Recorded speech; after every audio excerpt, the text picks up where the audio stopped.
So, good morning everyone. सबको बारंबार मिच्छामि दुक्कडम भाई, ठीक है, एडवांस में। अभी तक तो आप लोगों को कुछ बोला ही नहीं है ना।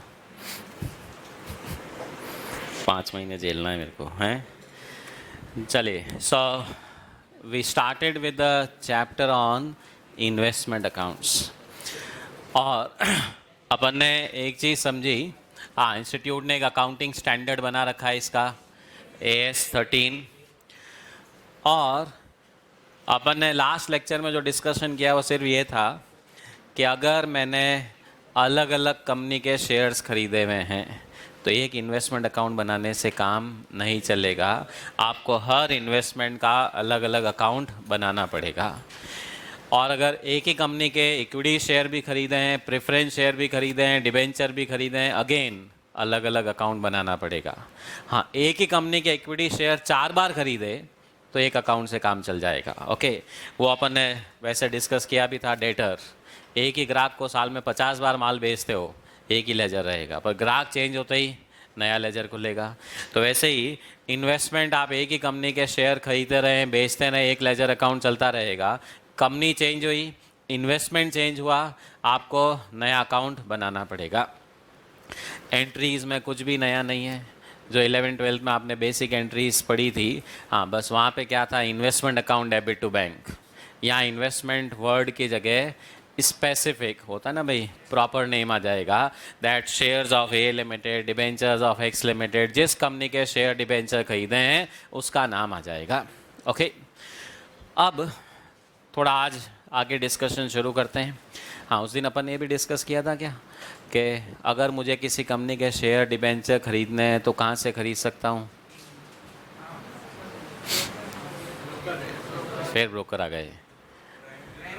एक प्राइमरी मार्केट, मतलब IPO आया, उसमें आपने सब्सक्राइब कर लिया, उसमें कंपनी और आप 2 जन नहीं हो, बीच में कोई नहीं है। आप पैसा देते हो, पैसा कंपनी के पास जाता है, कंपनी उसके बदले में आपको शेयर या डिबेंचर अलॉट कर देती है।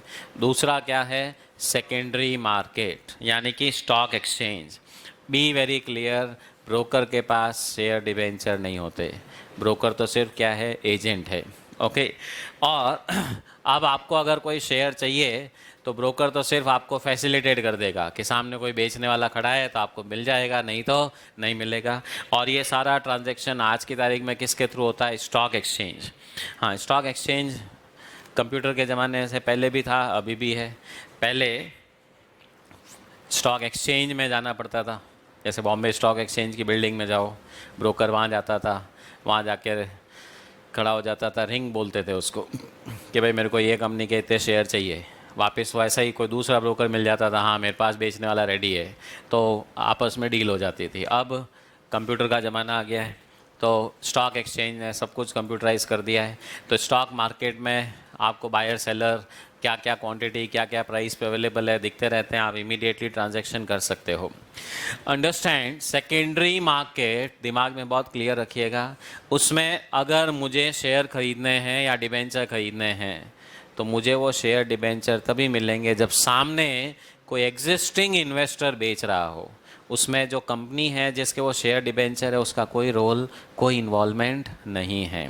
ओके, अब AS13 की बात करें, डेफिनेशन अपन ने डिस्कस करी थी। AS13 says investments are assets, liability नहीं है। किसके लिए है, हमने क्यों खरीदे? To earn income. कितनी तरह की? 4 तरह की। एक डिविडेंड, एक इंटरेस्ट, तीसरा रेंट अगर प्रॉपर्टी है तो, और चौथा capital appreciation. Okay, and this S classifies investments in 2 categories. One is current, जिसको शॉर्ट टर्म बोल सकते हैं, अनदर इज नॉन करंट या लॉन्ग टर्म। उसके बारे में बाद में बात करेंगे, अब तो हम पहले अकाउंट्स पे आ जाते हैं। दैट अगर इन्वेस्टमेंट खरीदने, बेचने, इन सब की अकाउंटिंग कैसे होगी। तो एक एग्जांपल से शुरुआत करते हैं। सपोज एक्स लिमिटेड, ये company, it comes out with a issue of 12% debentures. हाँ, 12% डिबेंचर का मतलब क्या होता है भाई? क्या इन पे ब्याज की rate per month, per year या एंटायर ड्यूरेशन? मान लीजिए 10 साल के लिए डिबेंचर इशू किए हैं तो 10 साल में 12% देना है या हर साल देना है? हर साल। तो देखिए बाय डिफ़ॉल्ट ये माना जाता है इंटरेस्ट की रेट जब भी कोई कहता है तो वो पर एनम ही होती है। जैसे डेप्रिसिएशन की रेट बाय डिफ़ॉल्ट क्या मानते हैं? Per annum. ओके, ब्याज की रेट बाय डिफ़ॉल्ट हमेशा क्या माना जाएगा? Per annum.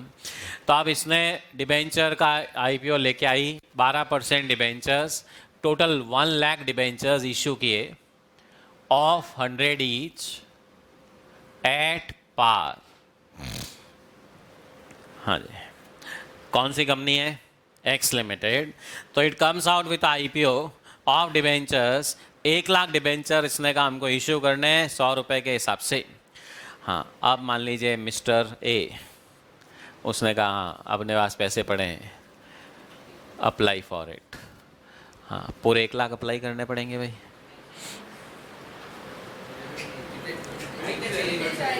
हाँ, जितने आपको चाहिए या जितनी आपकी कैपेसिटी हो। ओके, हाँ, अब इसने कहा चलो 1000 डिबेंचर्स खरीद लेता हूँ।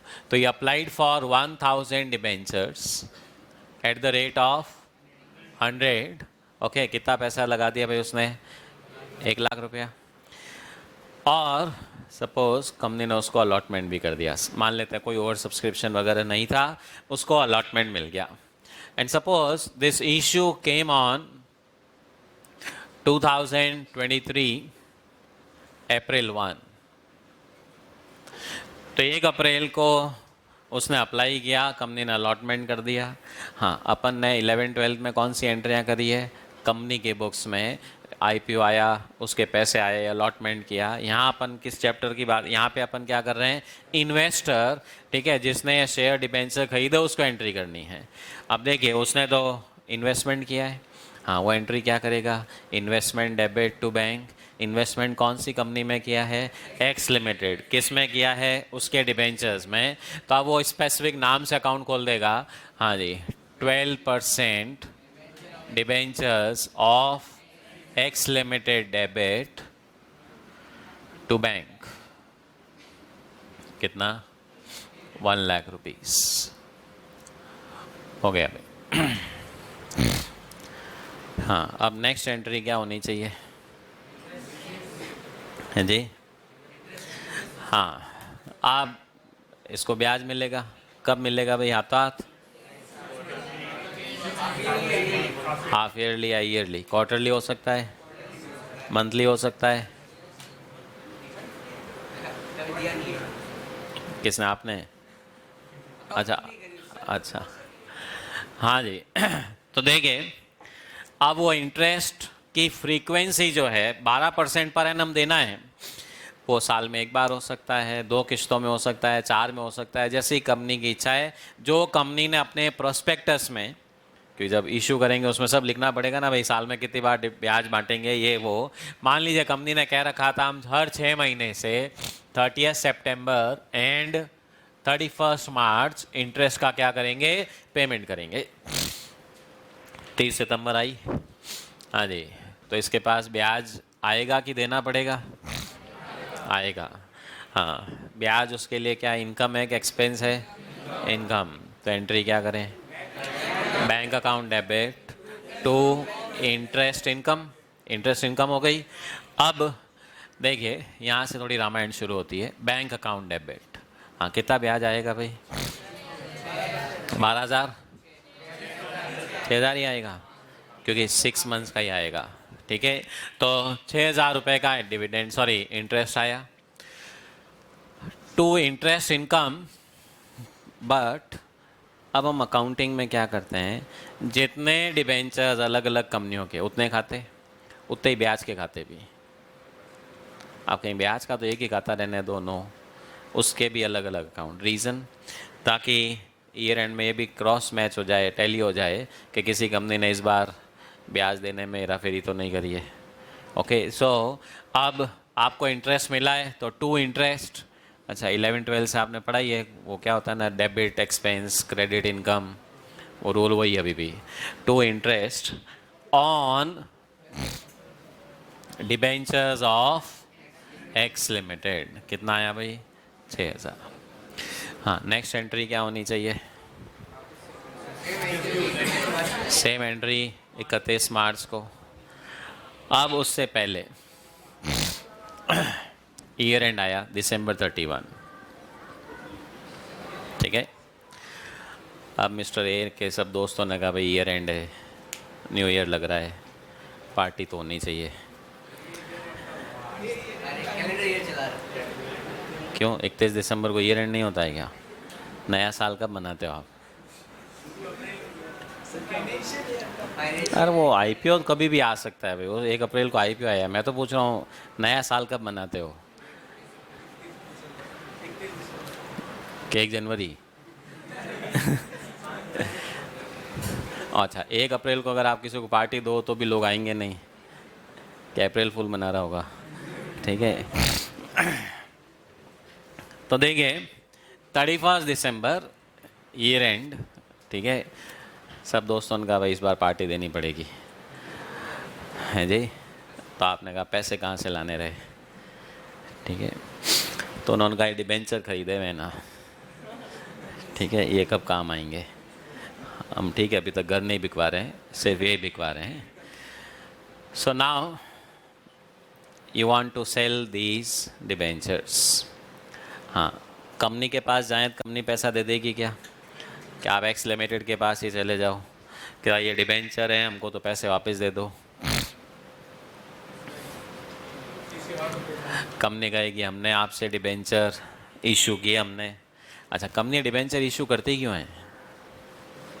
क्या करेगी पैसों का? ऑब्वियसली कहीं ना कहीं इन्वेस्ट करना है, कोई मशीन खरीदनी है, कोई नया प्लांट शुरू करना है, कोई बिजनेस में पैसा डालना है। मतलब अच्छा, अगर कंपनी ने मान लीजिए डिबेंचर इशू किए थे और ये लिखा था कि इसका रिडम्पशन 10 साल के बाद होगा, तो कंपनी इसका रीपेमेंट आपको कब करेगी? 10 साल के बाद। यानी कि अब आप 10 साल से पहले कंपनी के पास तो नहीं जा सकते। अब आपने कहा पैसे चाहिए, तो कंपनी तो पैसा देगी नहीं, तो आपके पास रास्ता क्या बचा है? बाज़ार में किसी और को ढूंढो जो ये डिबेंचर लेने को तैयार हो। अब वो चाहे स्टॉक एक्सचेंज के थ्रू हो चाहे डायरेक्टली हो। तो आपके पड़ोसी ने कहा ठीक है मिस्टर बी, उसने कहा मैं लेने को तैयार हूँ। हाँ जी। उसने कहा मैं पूरे 1000 डिबेंचर आपके ले लूँगा, 100 रुपये नहीं दे सकता भाई, मैं तो 90 रुपये दे सकता हूँ। हाँ जी, तो 1000 डिबेंचर इंटू 90 रुपये, कितने पैसे आएंगे? 90,000। दोस्तों ने कह रखा था पार्टी देनी ही पड़ेगी, तो आपने कहा ठीक है भाई। हैं क्या हुआ? अब संसार में घाटा नफ़ा सब यहीं रह जाएगा, आप क्यों घबराते हो? ठीक है। मैं भी 2-3 दिन में थोड़ा यूँ पूजा पाठ में लगा हुआ था ना, इसलिए बातें ऐसी आएगी। तो अंडरस्टैंड। सो नाउ आपने कहा ठीक है भाई लेट्स सेल इट। तो आपने वो 1 लाख रुपए के डिबेंचर जो 100 रुपये के हिसाब से 1000 डिबेंचर खरीदे हुए थे, आपने 90 रुपये के हिसाब से बेच दिए भाई। एंट्री बोलो। बैंक डेबिट कितना? 90,000। डिस्काउंट? अरे वो देखो कंपनी से बाहर निकलो आप।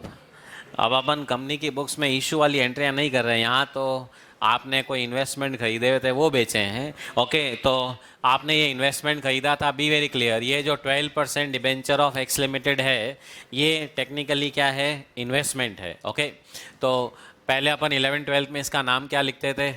इन्वेस्टमेंट। वो कॉमन नाउन था, अब क्या हो गया? प्रॉपर नाउन, क्या इसका नाम आ रहा है। तो आपने ये डिबेंचर बेच दिए, तो क्या बेचा आपने? 12% डिबेंचर्स ऑफ 90,000। आप कहेंगे डेबिट कितने से किया? 1 लाख। क्रेडिट कितने से हुआ? 90,000। नुकसान कितना हो गया? 10,000। हाँ, वो लॉस कहाँ ट्रांसफ़र कर देंगे? P&L में। या आप एक बार कहेंगे loss on sale of investment account खोल दो। हाँ, आप चाहें तो इसी एंट्री में मर्ज कर दो, चाहो तो एक अलग एंट्री कर दो, सब अपनी इच्छा पर है। तो मान लीजिए आपने एक एंट्री और कर दी, क्या? P&L account debit. मैं सीधा P&L लिख रहा हूँ, ठीक है। लॉस जो आपको हुआ कितने का? 10,000 to 12% debentures of X limited 10,000, account close. अच्छा, इन्वेस्टमेंट ही नहीं रहे तो खाता भी नहीं रहना चाहिए। ओके, तो इन्वेस्टमेंट खरीदा, कितने से डेबिट हुआ? 1,00,000, बेचा 90,000, पहली बार क्रेडिट हुआ, 10,000 और क्रेडिट हुआ, अकाउंट क्लोज्ड। चलिए, स्टोरी कंप्लीट। मिस्टर बी जिसने खरीदे वो क्या एंट्री करेगा?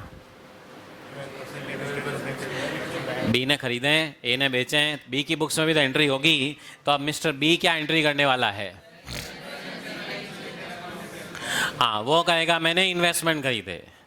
ठीक है, तो वो कहेगा, जैसे होता है ना, आपने सेल की एंट्री करी, सामने वाले के लिए क्या है? परचेज। यहाँ पे आपने इन्वेस्टमेंट बेचे, सामने वाले ने इन्वेस्टमेंट खरीदे, तो वो आप इससे एंट्री करेगा इन्वेस्टमेंट। कौन सा वाला? 12% debentures of X limited debit to bank 90,000। हाँ, डेबिट कितने से करूँ भाई? 1,00,000 से है जी, 90 से ही 10,000 प्रॉफिट नहीं, ₹1,00,000 की चीज़ नहीं हो सकता। कोई चीज़ फोकट में मिल जाए तो भी प्रॉफिट नहीं हो सकता है जी।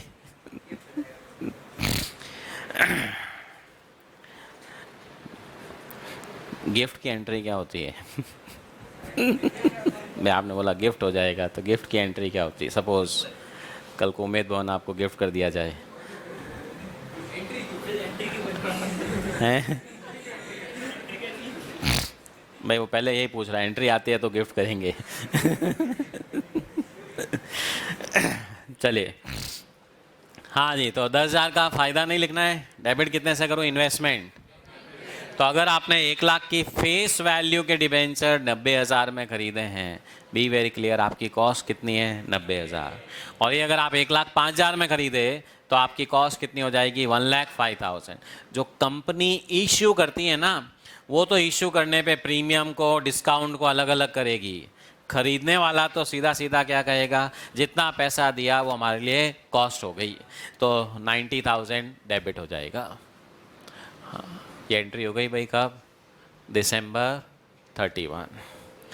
अब मेरा इम्पोर्टेंट क्वेश्चन, 3 महीने बाद 31 मार्च आएगी, कंपनी फिर से इंटरेस्ट देगी, कितना कितना ब्याज किस किस को दिया जाएगा?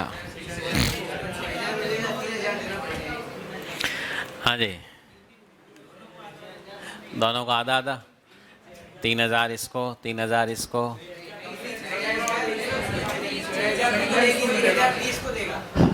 कंपनी पूरा इसको ही देगी या उसी को देगी जिसने आईपीओ में?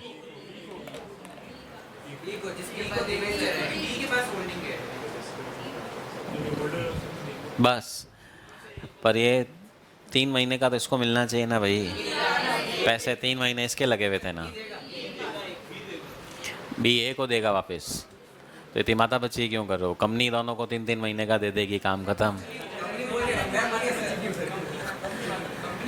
कंपनी खोल ली है माता बच्ची करने के लिए खोली है, और नौकरी अपने को कौन देगा?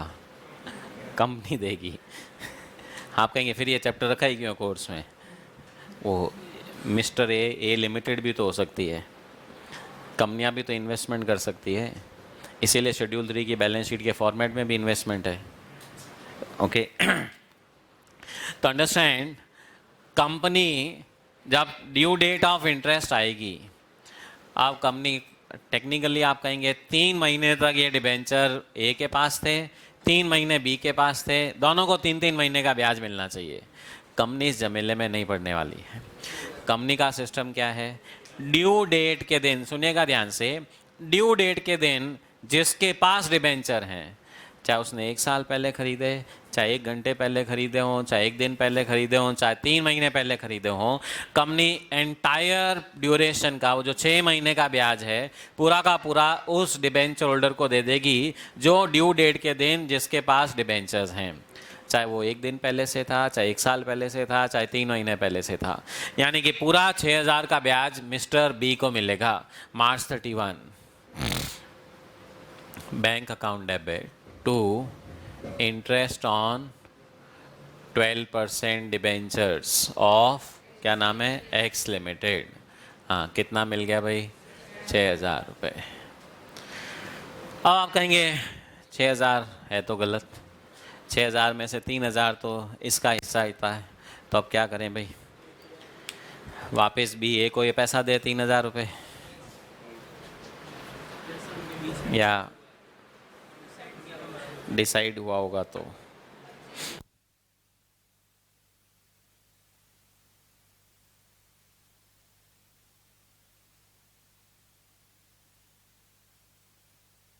है जी। हाँ मारवाड़ी तो दिमाग ऐसा ही चलता है, अपने काय को देने का, फ़ोन ही मत उठाओ उसका, है तो पता चला ये भी मारवाड़ी था। ठीक है, अब सुनिए, जनरली ये ट्रांजैक्शन किसके थ्रू होंगे, स्टॉक एक्सचेंज के थ्रू। स्टॉक एक्सचेंज की एक खास बात और, वो कभी भी आइडेंटिटी रिवील नहीं करते। मतलब ए ने अगर डिबेंचर बेचे हैं तो किसने खरीदे हैं, स्टॉक एक्सचेंज नहीं बताएगा, और बी ने खरीदे हैं तो किसने बेचे हैं, वो स्टॉक एक्सचेंज बी को नहीं बताएगा। तो अब अगर ए और बी एक दूसरे को जानते ही नहीं है तो आप कहेंगे फिर बाद में किसको ढूंढता फिरेगा वो। और स्टॉक एक्सचेंज में रोज़ मिलियंस ऑफ ट्रांजैक्शन होता है, कहाँ बैठ के उनसे पूछेंगे भाई 3 महीने का ब्याज दे दो, ले लो। तो अंडरस्टैंड, लिसन केयरफुली, बाद में किसने देखा, ओके तो बेस्ड ऑन दैट रूल के बाद में किसने देखा, ए कहेगा जिस दिन बेच रहा है बी को, ये देखिए भाई ये तो बात अपनी फाइनल हो गई, 90 रुपये के हिसाब से आप 90,000 रुपये दे रहे हो। अब ये 3 महीने तक क्योंकि डिबेंचर मेरे पास थे, पैसा मेरा लगा हुआ था, 3 महीने के ब्याज का हकदार तो मैं ही हूँ। आपको ड्यू डेट पे कंपनी पूरे 6 महीने का देगी, जबकि आपका हिस्से का कितना होता है, 3 महीने का। तो ये 3 महीने का जो ब्याज है ये ए बी से 31 दिसंबर को ही ले लेगा, कि आज ही दे दो भाई, बाद में किसने देखा। Okay, it means now this entry will have a modification, bank account debit, हाँ 90 की जगह कितना लेंगे भाई, 93,000 टू 12% डिबेंचर्स 90,000, और मैंने ब्याज का लिया है to interest on debentures of X limited, कितना 3,000, झगड़ा ख़त्म। ओके, ड्यू डेट पे कंपनी वापस पूरा 6 महीने का ब्याज बी को देती रहेगी, बी जाने उसका काम जाने, ए कहेगा मैं तो आज बेच रहा हूँ, मुझे आज तक का ब्याज दे दो, आगे का झगड़ा ख़त्म। ओके, इसका मतलब जब मैं इन्वेस्टमेंट बेचूंगा, मैं इन्वेस्टमेंट के पैसे तो लूँगा ही लूँगा, उस दिन तक का जो ब्याज एक्यूमुलेट हो चुका है, जो इंटरेस्ट एक्यूमुलेट हो चुका है, वो भी पैसा मैं ले लूँगा, ताकि ड्यू डेट पे एक दूसरे को ढूंढने की, फ़ोन लगाने की, नज़र चुराने की प्रॉब्लम ख़त्म। ओके, इधर ये एंट्री हुई, इधर मॉडिफिकेशन, टू बैंक कितना होएगा भाई, 93, तो क्या करूं, 3,000 पूरा इसी को डेबिट कर दूं क्या?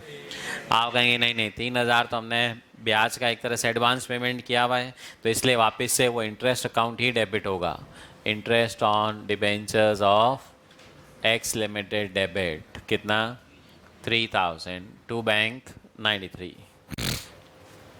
अब देखिए, ये इंटरेस्ट जो अकाउंट है ये मेरा इनकम अकाउंट है, दिमाग में क्लियर रखिएगा, this is my income account. आप कहेंगे डेबिट क्यों कर दिया, कोई बात नहीं, एक बार डेबिट किया 3,000, वापस ड्यू डेट पे क्रेडिट कितना किया 6,000, अपने आप इसमें नेट अमाउंट कितना बचा है 3,000, पिनल में 3,000 की इनकम चली जाएगी, that will automatically be adjusted. So it means जब भी मैं सेकेंडरी मार्केट में इन्वेस्टमेंट बेचूंगा या खरीदूंगा, मैं सेकेंडरी मार्केट बोल रहा हूँ, आप कहीं कंपनी से लिया उस दिन क्यों नहीं हुआ ऐसा, कंपनी ने डिबेंचर ही आज इशू किए, क्या उस पर कोई ब्याज इकट्ठा हो रखा था, क्या था ही नहीं। ये प्रॉब्लम कब होती है, जब आपकी डेट ऑफ सेल या डेट ऑफ परचेज जो है वो ड्यू डेट से अलग हो। हाँ, अगर 30 सितंबर को ब्याज की ड्यू डेट है और मैं 1 अक्टूबर को ही बेचूँ तो उसमें ब्याज कितना होगा, 0। बड़ा उसके बाद बेचूंगा तो ऑफकोर्स ब्याज एक्यूमुलेट होगा, तो बेचने वाला खरीदने वाले से उस दिन तक का ब्याज लेगा। उसी दिन ले लेगा, ड्यू डेट वाली डेट का कोई वेट नहीं करेगा।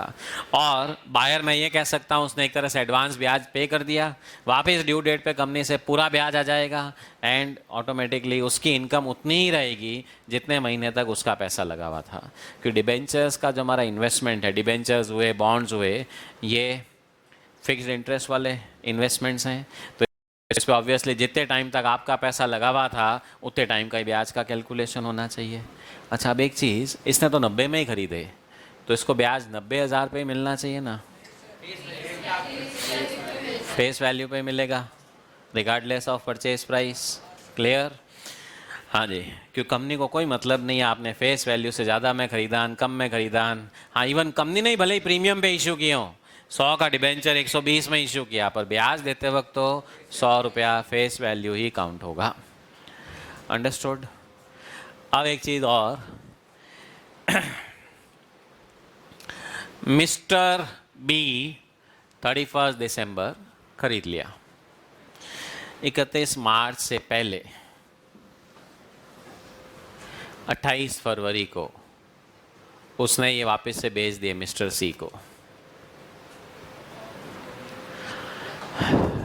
ठीक है? हाँ जी, 95 में। तो एंट्री करा दो भाई, bank debit to 12% debentures of X limited, 95,000। मैं 95 रुपीज़ बोला, 1000 debentures at the rate of 95। क्या हुआ? 95 रुपीज़ में बेचा, मैंने ये बोला 95 रुपये के हिसाब से 1000 डिबेंचर बेचे हैं, तो 95,000 आ गए। हाँ, ख़रीदा कितने में? 90 में। प्रॉफिट कितना हुआ? 5,000। वो तो अलग एंट्री, मेरी थोड़ी आदत ऐसी अलग एंट्री करने का, उसका रीज़न है, अभी लेजर बनाएंगे ना समझ में आ जाएगा कि एंट्री अलग क्यों ही ठीक है। तो हाँ, ब्याज का हिसाब कितना करें?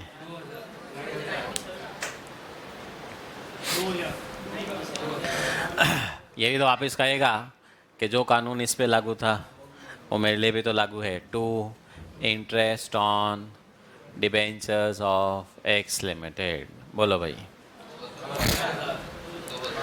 2000, 5000 और बोली लगाओ, थोड़ा ऊपर बढ़ रहे हो कोई तो। 2 या 5 कैसे आया? अच्छा, तो 2 महीने का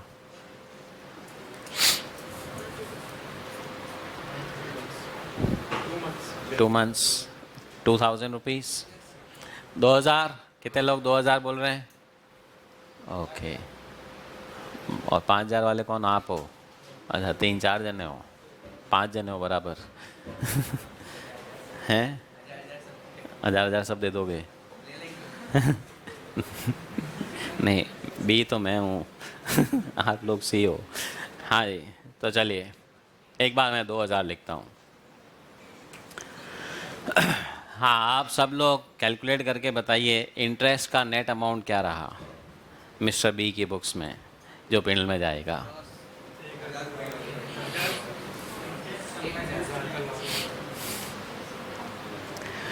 अच्छा, नेक्स्ट क्वेश्चन, सी को ड्यू डेट पे कितना ब्याज मिलेगा? तो सी को नेट कमाई कितने की होगी? अब आप खुद देखो भाई, क्या सही है क्या गलत है। हैं जी भाई, सी को कमाई कितनी होनी चाहिए? बी को कमाई कितनी होनी चाहिए? और ए को 3000। ठीक है, तो ए को 3000, बी को 2000 की कमाई होनी चाहिए और सी को 1000 की कमाई होनी चाहिए। अगर आप सी से 2000 लोगे, सी ने 2000 पे किया, 1 महीने बाद उसको कंपनी से 6000 मिलेगा, उसकी कमाई कितनी हो गई? जबकि होनी कितनी चाहिए? तो अब क्या करूं? 5000 करने से ये मामला तो बैठ गया, सी का मैटर ओवर। आप कहीं पर इसको 2 ही लेने चाहिए ना। तो देखो भाई, 3 दिए थे और अब 5 लिए हैं, नेट 2000 रुपये की कमाई हुई। तो कैलकुलेशन 2000 का नहीं होगा, कितने का होगा? 5000 का। समझ में आ गया भाई? ये एनी डाउट्स एनीवन? 5000, यानी कि आप ये नहीं देखो कि हमने खरीदे कब थे और कब बेच रहे हैं, आपने ब्याज पहले दिया था खरीदते वक्त, भूल जाओ। आप तो ये कहेंगे 28 फरवरी को बेच रहे हैं ना, कंपनी ने लास्ट ब्याज कब दिया था? 30 सितंबर। 30 सितंबर से 28 फरवरी कितने महीने हो चुके हैं? 5 महीने। अच्छा, सी को थोड़ी मतलब है कि आपने कब खरीदा नहीं खरीदा, सी को आप सीधा क्या बोलोगे? कितने महीने हो चुके हैं? 5 महीने। तुमको 1 महीने बाद ब्याज आ जाएगा पूरा 6 महीने का, हमको कितना दे दो? 5 महीने का। हमने खरीदा कब खरीदा पहले से, उससे सी को कोई लेना देना नहीं है। अच्छा, टेक्निकली भी तो मेरी नेट इनकम 2000 होनी चाहिए, वो तभी होगी जब 3 पे किया तो वापस लूँ कितना? 5000। 2 तो खुद का और 3 पहले वाला, तो इट विल बी 5000 रुपीज़। ब्याज का कैलकुलेशन कहाँ से कहाँ तक होगा? लास्ट ड्यू डेट से डेट ऑफ परचेज या डेट ऑफ सेल। क्लियर? हाँ। टोटल पैसा कितना आएगा भाई? 1 लाख रुपए। हाँ, फ़ायदा कितना हो गया? 7000 का। 10,000 का फ़ायदा हो गया।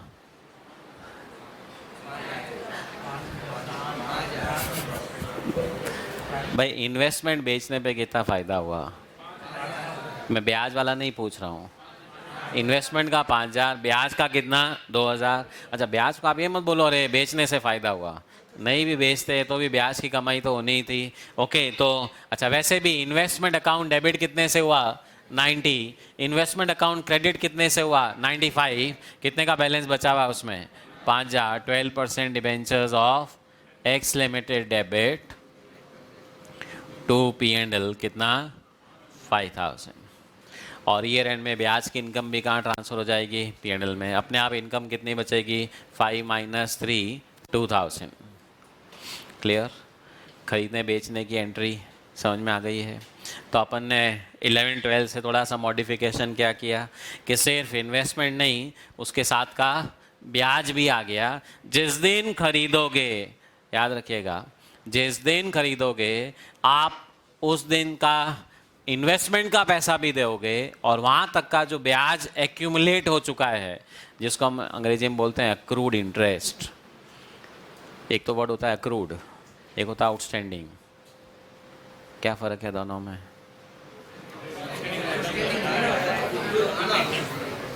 अच्छा, एक इनकम के लिए और एक एक्सपेंस के लिए, ऐसा नहीं।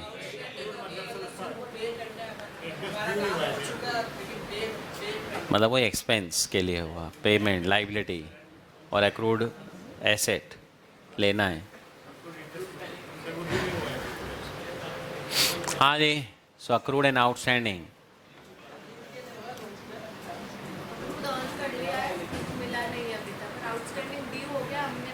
मतलब वही, one is for income, another is for expense.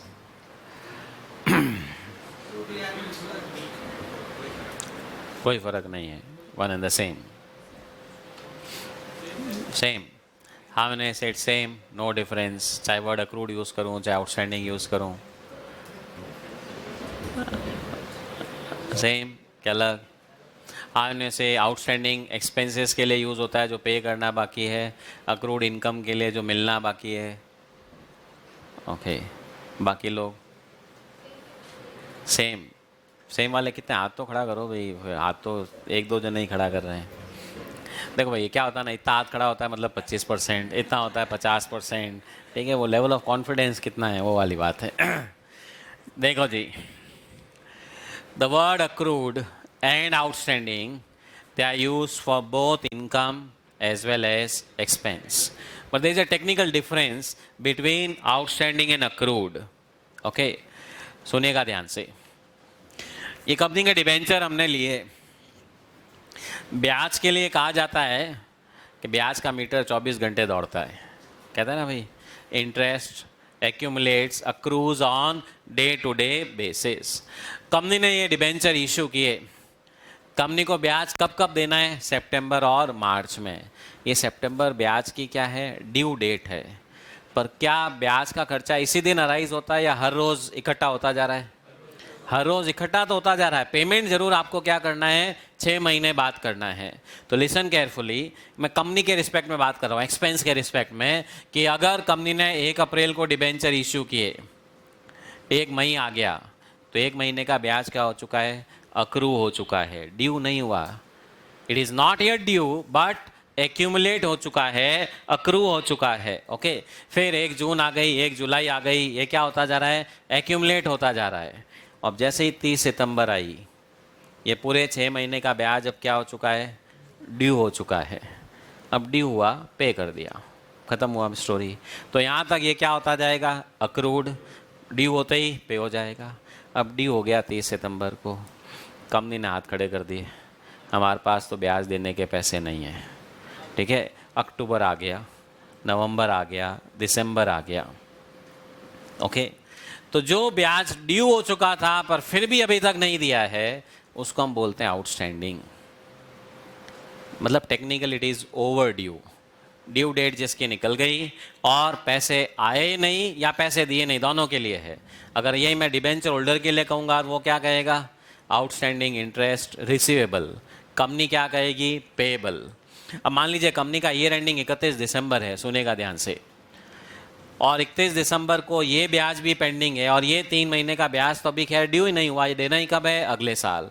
तो ये 3 महीने का अक्टूबर नवंबर दिसंबर का ब्याज तो क्या बोला जाएगा, अक्रूड। और सितंबर वाला जो ब्याज अभी तक नहीं दिया उसको क्या बोला जाएगा, आउटस्टैंडिंग।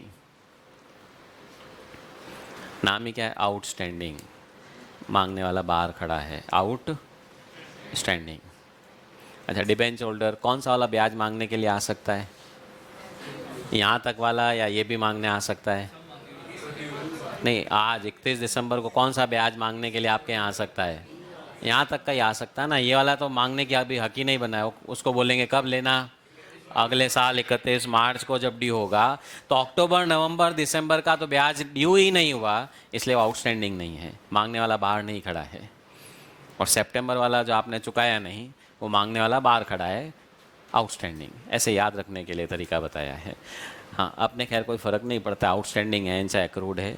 हाँ, but there is a technical difference, accrued is not yet due and outstanding is overdue. वो एक्सपेंस के लिए भी है, और वही अगर मैं इनकम के लिए भी बात करूँ, जो इनकम मेरे को रिसीव होनी चाहिए अभी तक मिली नहीं है, ओवर ड्यू हो चुकी है, उसको मैं बोल सकता हूँ आउटस्टैंडिंग।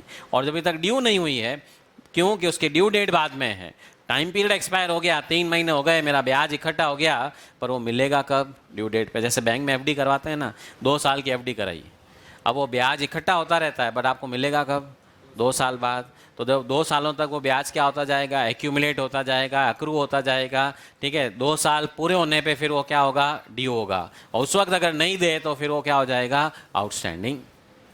चलिए जी, तो अब अपन ना इन्वेस्टमेंट अकाउंट पे वापस से आते हैं। रूल टू रिमेंबर इज, जब भी इन्वेस्टमेंट खरीदेंगे, जब भी बेचेंगे, उस दिन तक का ब्याज खरीदते वक्त देना पड़ेगा, बेचते वक्त मिलेगा। उस दिन तक का मतलब कहाँ से कहाँ तक होगा, लास्ट ड्यू डेट से date of purchase, date of sale.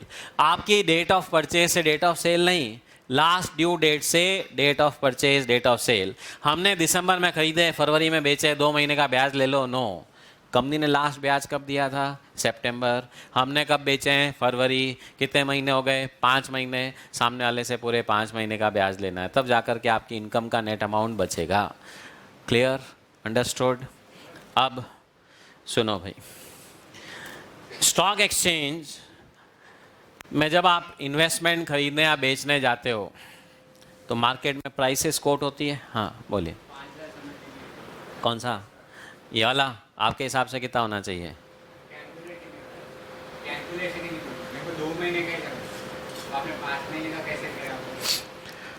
नहीं, ये वाला 3000 ठीक है। ये कैसे आया, कहाँ से कहाँ तक आया? कौन से 3 महीने? अक्टूबर नवंबर दिसंबर, 28 फरवरी। कितने महीने हो गए, अक्टूबर नवंबर दिसंबर जनवरी फरवरी। अब आप कहेंगे हम 5 महीने का ब्याज सामने वाले से क्यों लेंगे? आपके हिसाब से 2 महीने का ही लेना चाहिए, जनवरी फरवरी का। आपने 3 महीने का ब्याज दिया था अक्टूबर नवंबर दिसंबर, वो मिल गया क्या आपको? वो किससे मिलना है? नहीं नहीं, बी ने, आप अपने आप को अपन बी समझते हैं, अपन ने ए से खरीदे 3 महीने का ब्याज, उसको दे दिया खरीदते वक्त। अब ये वापस किससे आना है, कंपनी से। कंपनी कब देगी? मार्च में, उससे पहले ही मैं किसी और को बेच रहा हूँ, तो अब कंपनी मुझे तो देगी नहीं मार्च में, कंपनी तो उसको देगी। तो अब मुझे बेचने वाले जिसको मैं बेच रहा हूँ उसे क्या करना है, ये पुराना 3 महीने वाला भी लेना है, प्लस जो मैंने 2 महीने तक पैसा लगा के रखा उसका भी लेना है। टोटल कितने महीने का लेना पड़ेगा, 5 महीने का, तो इसलिए 5 महीने का 5,000। अच्छा, अब वापस आप समझिए, जो खरीदने वाला है, अपने आप को अब मैं सी समझूं तो आपको, आपने आज खरीदे 28 फरवरी को, 1 महीने बाद आपको कंपनी से कितने महीने का ब्याज मिलेगा, 1 महीने का या 6 महीने का, पूरे 6 महीने का, जबकि आपका हक कितना है, तो इसका मतलब आपको वापस देना कितना पड़ेगा, 5 महीने का, इसलिए 5,000। ठीक है, तो इसीलिए मैंने फोकस किया था कि ये डेट ब्याज का जो कैलकुलेशन है कहाँ से कहाँ तक होगा, सितंबर 30, मतलब लास्ट ड्यू डेट से date of purchase, date of sale. Clear?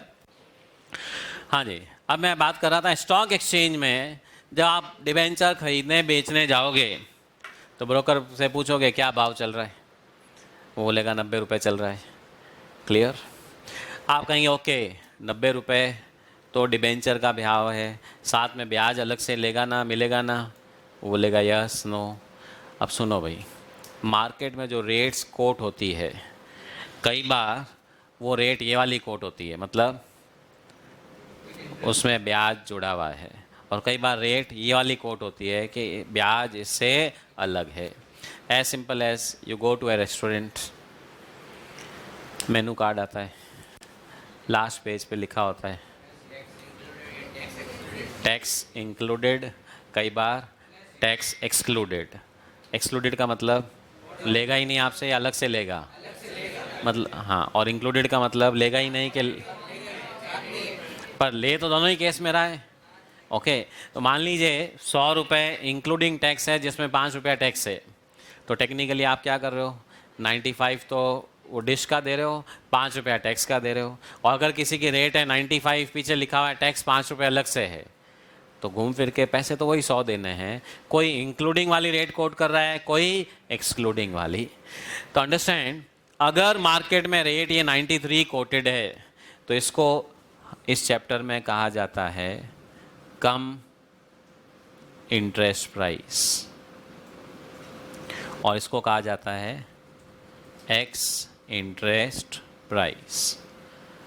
ठीक है, कम मतलब, हाँ हिंदी वाला कम नहीं, हाँ कम मतलब क्यूमुलेटिव, अंग्रेजी लिखा है ना मैंने, क्यूमुलेटिव ऑफ इंटरेस्ट, मतलब इंक्लूडिंग इंटरेस्ट 93 है। तो अगर इंक्लूडिंग इंटरेस्ट 93,000 या 3,000 ब्याज है तो एक्सक्लूडिंग इंटरेस्ट कितना होगा, 90। और अगर मार्केट में रेट ये कोटेड है 90,000, तो इसका मतलब 90 तो देना ही है, साथ में 3,000 का ब्याज और होगा, टोटल अमाउंट कितना हो जाएगा, 93। क्लियर? हाँ, रेट चाहे एक्स हो चाहे कम हो, ब्याज तो रहेगा ही रहेगा। ये नहीं एक्स का मतलब सामने वाला ब्याज ले ही नहीं रहा है, ब्याज तो लेगा ही लेगा, बेचने वाले को दे देना ही पड़ेगा, मिलेगा ही मिलेगा, खरीदने वाले को देना ही पड़ेगा। मार्केट का कोटेशन कुछ भी हो सकता है, अगर वो इंक्लूडिंग इंटरेस्ट है we call it as cum interest, अगर वो एक्सक्लूडिंग इंटरेस्ट है we call it as ex. Ex का मतलब excluding interest, this is cumulative of, that is including interest. Clear? तो क्वेश्चन में थोड़ा सा ध्यान से देखना पड़ेगा, भाव कौन सा छाप के दिया है, एक्स दिया है तो ब्याज और अलग से, इंक्लूडिंग दिया है कम दिया है तो उसमें ब्याज जुड़ा हुआ है, हाँ ब्याज अलग करोगे तब क्या आएगा, एक्स इंटरेस्ट अमाउंट। क्लियर?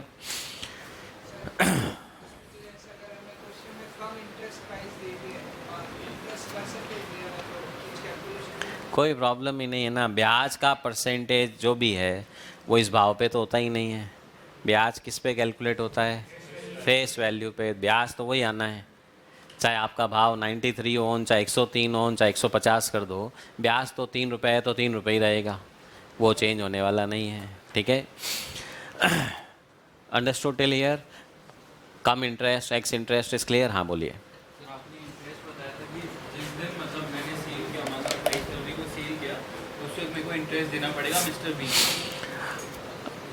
नहीं नहीं, बी सेल कर रहा है, सी खरीद रहा है, तो सी किस दिन खरीद रहा है, 28 फरवरी को। सी ब्याज देगा किसको, बी को, सी पे करेगा ना, buyer will pay to the seller. और कहाँ कितने महीने का देगा, लास्ट ड्यू डेट से date of sale date of purchase का 5 महीने का देगा, तो बी को 5 महीने का ब्याज मिल गया। उसका जो 5,000 है वो तो पड़ा रहेगा ना सर, मतलब उसको अभी तक मिला नहीं तो उसके महीने भर का भी वो तो रहेगा, वो अगर धंधा करना है तो इतनी प्रॉब्लम तो रहेगी, उसका कोई इलाज नहीं है। आप ये कहना चाहते हो उसकी भी टाइम वैल्यू का थोड़ा सा 5,000 में भी 50 रुपया कम होना चाहिए कि 1 महीना पहले दे रहा हूँ, ठीक है। वो आप ये समझ लो 95,000 इसीलिए ले रहा हूँ, नहीं तो 95,500 लेता। भाई ही सेइंग कि अगर मैं डिबेंचर अपने पास ही रखता तो ड्यू डेट पे ब्याज आता। मैं मान लो 5 महीने रख के बेच देता हूँ तो मुझे तो 1 महीने पहले ब्याज मिल गया 5,000 रुपये, ठीक है। तो 5,000 का भी थोड़ा 1 महीने का हिसाब किताब होना चाहिए ना भाई, जल्दी मिल रहा है तो वो ब्याज में तो नहीं होता है। वो आप ये समझ लीजिए मार्केट प्राइस जो है वो ऑटोमेटिकली उन चीज़ों को क्या करती है, फैक्टर करके रखती है। अपन तो ब्याज की कैलकुलेशन हमेशा जो करेंगे वो एब्सोल्यूट टर्म्स में ही करेंगे, ओके। हाँ जी। नाउ थोड़ा सा एक और एडिशन, सपोज अपन बस अब ये वाला ट्रांजैक्शन पकड़ लेते हैं। मिस्टर बी ने खरीदा और बेचा, ए को एक बार भूल जाते हैं। अब बी ने डिबेंचर खरीदे, 2 महीने रखे, फिर बेच दिए, और ये ट्रांजैक्शन स्टॉक एक्सचेंज के थ्रू हुआ, ठीक है। रेट चल रही थी कितनी, 90 प्लस 3। अच्छा, ये 90,000 और ये तो 1,000 डिबेंचर का है। मार्केट में रेट जो आएगी वो एक एक डिबेंचर की आएगी। एक डिबेंचर एक्स इंटरेस्ट कितना चल रहा है, 90। हाँ, ब्याज तो आप भी कैलकुलेट कर सकते हो कि 3 महीने का 100 रुपये का एक डिबेंचर है, 12%, 3 महीने का ब्याज कितना होगा, 3 रुपया, तो कम इंटरेस्ट कितना हो जाएगा, 93 इंटू 1,000 डिबेंचर है तो कैलकुलेशन हो जाएगी। अब बी जब ये स्टॉक एक्सचेंज के थ्रू, ब्रोकर के थ्रू खरीदेगा, हाँ जी, तो ब्रोकर कहेगा कुछ हमारा भी अमाउंट होता है। हाँ, रियल लाइफ में क्या क्या लगता है बता देता हूँ। एक तो ब्रोकर लेता है ब्रोकरेज, स्टॉक एक्सचेंज कहता है हम भी तो फोकट में थोड़ी बैठे हैं यूँ ही सेवा देने के लिए, वो ट्रांजैक्शन चार्ज लेते हैं। फिर स्टेट गवर्नमेंट कहती है हमारा भी तो कोई रोल है कि this transaction attract stamp duty, क्योंकि एग्रीमेंट हो रहा है ना, ठीक है, between a buyer and a seller, तो स्टैम्प ड्यूटी लगनी चाहिए। फिर जीएसटी डिपार्टमेंट वाले कहते हैं जीएसटी कौन देगा, ब्रोकरेज पे, ओके। उसके बाद इनकम टैक्स वाले कहते हैं कि एक सिक्योरिटीज़ ट्रांजैक्शन टैक्स नाम की एक चीज़ होती है, एसटीटी। मैं कैपिटल गेन वाली इनकम टैक्स की बात नहीं कर रहा हूँ, बेचने पे प्रॉफिट पे वो तो अलग देना है, सिक्योरिटीज़ ट्रांजैक्शन टैक्स भी देना पड़ेगा। तो ऐसे करके 4-5 खर्चे लग जाते हैं, हाँ जी। तो अब ये ब्रोकर जो है वो बी को बोलेगा कि मान लो 250 रुपये का ये खर्चा भी है भाई, तो ब्रोकर को 250 रुपये और ऊपर से देने। क्या करेंगे भाई, अच्छा ये पेमेंट हो किसको रहा है, टू बैंक किसको हो रहा है, बी सीधा ए को पैसा देता है स्टॉक एक्सचेंज के थ्रू अगर ट्रांजैक्शन होगा। मतलब मैकेनिज़्म क्या होगा, अभी मैंने आपको कहा था स्टॉक एक्सचेंज बताता ही नहीं है कौन बेचने वाला है कौन खरीदने वाला है। तो स्टॉक एक्सचेंज के थ्रू जब ट्रांजैक्शन होगा, बी पैसा देगा ब्रोकर को, ब्रोकर देगा एक्सचेंज में, एक्सचेंज वापस देगा ए के ब्रोकर को, और फिर ए का ब्रोकर किसको पैसा पहुंचा देगा, ए को, ओके। तो अब मान लीजिए बी के ब्रोकर ने कहा भाई 250 रुपये और ऊपर से देना, तो 250 रुपये मैं क्या करूं भाई, इसी में जोड़ दूं, टू बैंक अमाउंट बढ़ गया कि भाई एक 250 रुपये और देना, आपने कहा ये जोड़ के ही ले जा भाई चेक। अब ये 250 रुपये जो मेरा ये खर्चा हुआ डिबेंचर खरीदते वक्त, इसको क्या करूं भाई, पीएनएल में डाल दूं या इन्वेस्टमेंट की कॉस्ट में जोड़ दूं, है जी, कॉस्ट में जोड़ूं या पीएनएल में। तो देखिए, अगर आपको इन्वेस्टमेंट खरीदते हो और ख़रीदने पे कुछ एक्सपेंसेस लगते हैं तो डेफिनेटली वो आपके उस इन्वेस्टमेंट का ही क्या है, पार्ट है। तो यानी कि वो इसमें 250 में क्या कर दूंगा और ऐड कर दूंगा, तो ये 90,250 हो जाएगा। क्लियर, हाँ जी, समझ में आ गया। अब वापस बेचा, या चलो इधर लूँ क्या, पहले वाला एग्जाम्पल थोड़ा ठीक रहेगा क्या, ए के पास ये पैसे पहुँचने, तो आप समझिए हाँ बी ने क्या किया 93,250 मिस्टर बी ने किसको दिए, अपने ब्रोकर को। ब्रोकर ने 250 रुपये अपने पास रखे, एक्सचेंज में पकड़ा दिए कितने 93,000। एक्सचेंज ने वापस दूसरे ब्रोकर को दे दिए कितने 93,000। अब ये दूसरा ब्रोकर जो है इसका ए वाला, हाँ ये भी कुछ पैसे लेगा या सेल पे कहीं का ब्रोकरेज है जी। हाँ भाई देखो अपने कोई क्लाइंट आए, भाई हमको फॉर्म बनानी है तो भी पैसा लगेगा, फॉर्म डिज़ोल्व करनी है, और गवर्नमेंट का भी यही सिस्टम है, कंपनी बनानी है क्या जाओ साहब पैसे जमा कराओ, कंपनी वाइंड अप करनी है तो भी पैसे जमा कराओ। वो कहते हैं हमारे यहाँ एकल खिड़की योजना है, खाली इनकमिंग आउटगोइंग वाली सिस्टम ही नहीं है, ठीक है। तो अब ये जो ए का ब्रोकर है ये कहेगा मैं भी चार्जेस लूँगा, मान लो इसने 200 रुपये लिए, हाँ तो 200 रुपये क्या करेगा वो मिस्टर ए को कितने पैसे देगा 93,200 92,800 माइनस करके, इधर तो अपन प्लस करके ले रहे थे ना।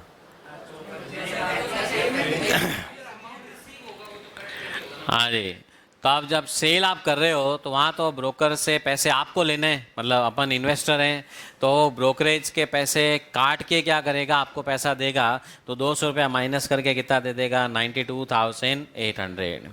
यानी कि अब यहाँ पे एंट्री बैंक अकाउंट डेबिट कितना हो जाएगा भाई 92,800 टू डिबेंचर। अब मैं क्या करूँ भाई 89,800, यानी कि एक्स इंटरेस्ट का जो अमाउंट था ना 90,000 उसमें से 200 रुपया ब्रोकरेज माइनस कर दिया, तो अपने आप मेरा प्रॉफिट लॉस चेंज हो जाएगा। पहले प्रॉफिट कितना हो रहा था 10,000 हो रहा था, अब वो प्रॉफिट लॉस पहले 10,000 हो रहा था, अब वो लॉस 10,200 हो गया, कारण 200 रुपये का खर्चा लग गया। क्लियर, इसका मतलब खरीदोगे तो भी ब्रोकरेज देनी है, बेचोगे तो भी ब्रोकरेज देनी ही है।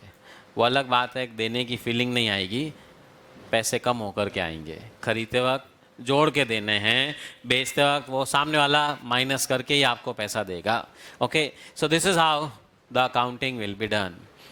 क्लियर, परचेज करते वक्त ब्रोकरेज प्लस हो जाएगी, ठीक है, और सेल करते वक्त सब्ट्रैक्ट हो जाएगी। S for sale, S for subtract, purchase plus, ठीक है, याद रखने के लिए। हाँ बोलो जी। हाँ वो समझ लो 250 रुपये में मान लो 150 रुपया ब्रोकर का है, तो यहाँ एक ये बचे 100 रुपया एक्सचेंज ने अपना रख लिया। क्लियर, और एक्सचेंज का जब मिला ही नहीं, वो पहले दोनों से पैसे रखवाता है और अपने आप उनके खाते से उतने पैसे कम हो जाते हैं, ठीक है, कि फिर आप अपने क्लाइंट से लेते रहो देते रहो, ठीक है। हाँ बोलो जी। मर्ज, अरे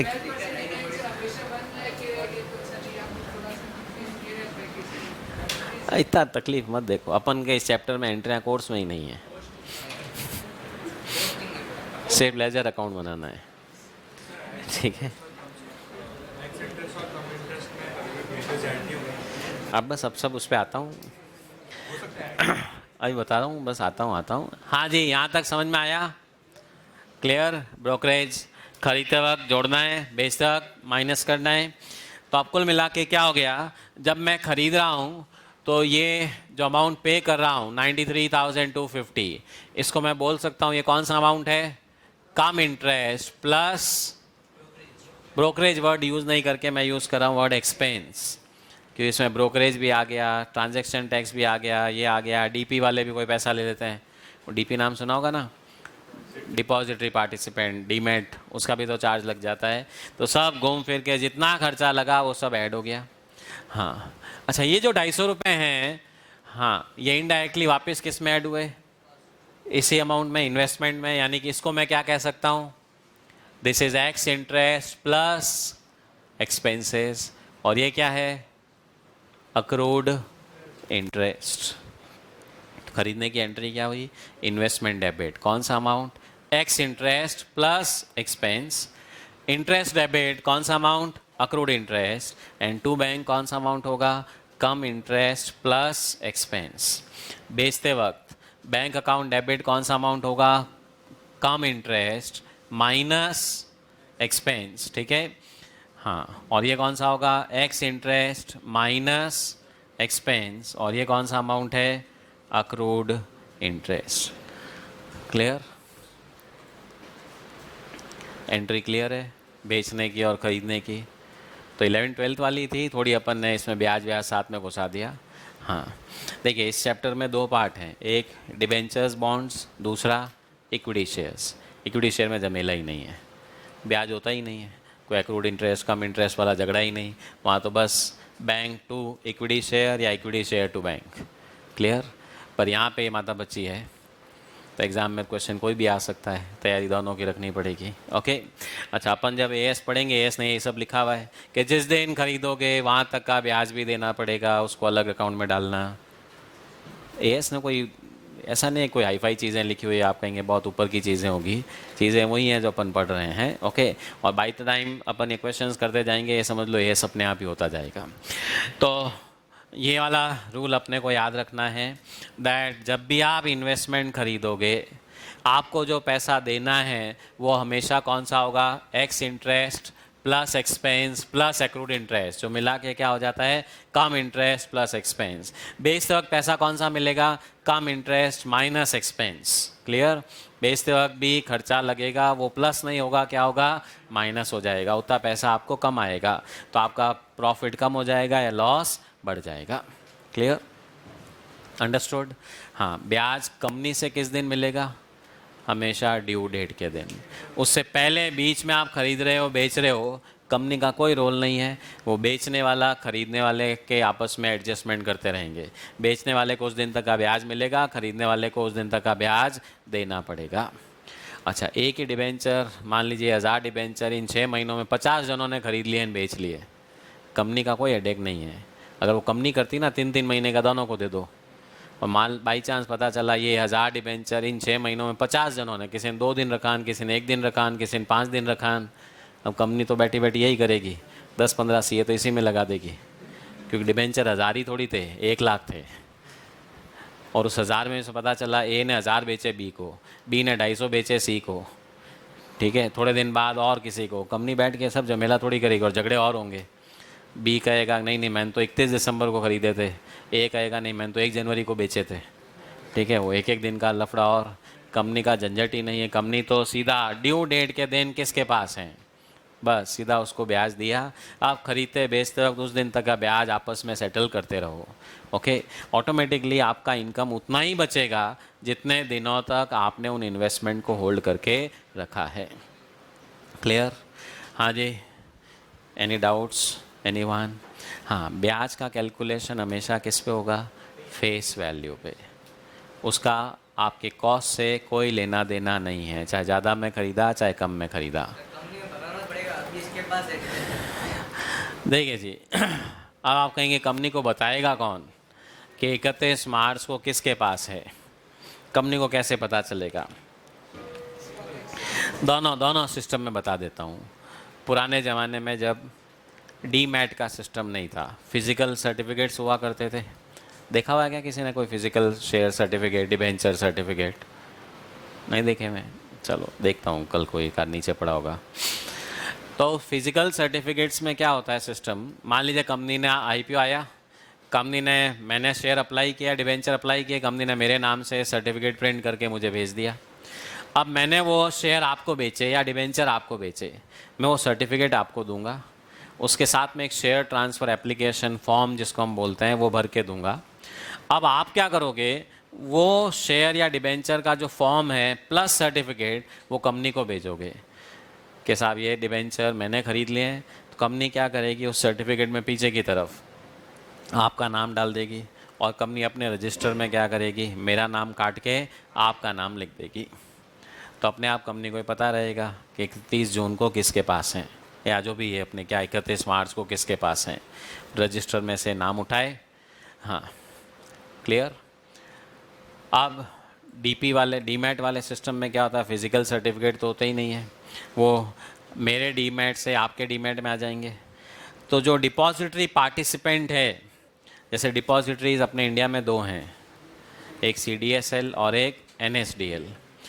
तो कंपनी क्या करती है, उनसे 6 महीने तक कोई बातचीत नहीं करती है, इसकी डीपी से इसकी मैं इसमें घूमते रहने दो। 31 मार्च जैसे ही आएगी, कंपनी CDSL NSDL को बोलेगी डाटा भेजो भाई, कि ये हमारे डिबेंचर किस किस की डीपी में किस किस इन्वेस्टर के खाते में पड़े हैं। वो CDSL NSDL कंपनी को डाटा भेज देगी, अपने आप आ गया उनके पास कि 30 जून को ये डिबेंचर या शेयर किसके पास हैं, कंपनी उसको क्या करेगी, ब्याज का चेक भेज देगी। क्लियर? तो this is the system in real life. मतलब कुल मिला के डीमैट में तो बहुत आसान हो गया, फिजिकल में तो आपको भेजना पड़ेगा। आप कहेंगे बाई चांस मैंने ख़रीदा 25 मार्च को, भेजने में 6 दिन लग गए, तो भुगतो। सिंपल है, मतलब घाटा हो गया। कंपनी तो फिर कहेगी कि आपने लेट भेजा, अब भले आप कहते रहो डेट तो ये लगी हुई है ना, उससे कोई मतलब नहीं। कंपनी कोई चेक लेके थोड़ी बैठी रहेगी, नहीं नहीं 6 महीने इंतज़ार करते हैं कोई आ जाए, ठीक है। तो देयरफॉर फिज़िकल में ये प्रॉब्लम रहती थी, उसमें बहुत पंगे और भी होते थे। मैंने साइन सही करके नहीं दिया, ठीक है, आपने भेजा, कंपनी रिजेक्ट कर दिया कि फर्जी है, ठीक है, उसको बैड डिलीवरीज बोलते थे। फिर वापस आप नया साइन करके मंगाओ, ये करो, वो प्रोसेस टाइम कंज्यूमिंग था, और अब तो वो प्रॉब्लम ही ख़त्म है, ठीक है। हाँ जी, यहाँ तक अब कोई doubt? Ex interest cum interest वाला पॉइंट समझ में आ गया है? क्लियर? एब्सोल्युटली। जिस दिन खरीदोगे याद रखिएगा, एक्स इंटरेस्ट प्लस ब्याज is equal to cum interest, ठीक है, प्लस एक्सपेंस, और बेचोगे तो माइनस एक्सपेंस। इन्वेस्टमेंट अकाउंट में कम इंटरेस्ट अमाउंट नहीं आएगा, इन्वेस्टमेंट अकाउंट में तो एक्स इंटरेस्ट ही आएगा। बैंक अकाउंट में जरूर कम इंटरेस्ट वाला अमाउंट आ रहा है, पर इन्वेस्टमेंट की कॉस्ट हमेशा क्या होगी, एक्सक्लूडिंग इंटरेस्ट, क्योंकि ब्याज आपने दिया वो अलग अकाउंट है, ठीक है, और आपने जो इन्वेस्टमेंट का पैसा दिया वो अलग है। मतलब ये समझिए, खरीदते वक्त दो चीज़ों का पेमेंट हो रहा है, ब्याज का पेमेंट भी हो रहा है और इन्वेस्टमेंट का पेमेंट भी हो रहा है। तो जो ब्याज पे किया वो ब्याज वाले अकाउंट में जाएगा, जो इन्वेस्टमेंट का पेमेंट किया वो इन्वेस्टमेंट में आएगा। सेम बेचते वक्त ब्याज का पैसा भी आ रहा है, वो ब्याज वाले अकाउंट में जाएगा, और जो इन्वेस्टमेंट का पैसा है वो इन्वेस्टमेंट वाले अकाउंट में आएगा। That has to be bifurcated, क्योंकि ब्याज की इनकम P&L में अलग से जाएगी और खरीदने बेचने की इनकम P&L में अलग से जाएगी, ठीक है। चलिए जी, आज होपफुली आज शाम तक बुक्स आ जाएगी, ठीक है। तो ये सब बुक्स में लिखे हुए हैं, बस फिगर्स बढ़ने रहेंगे, अपने को कल कंटिन्यू करेंगे।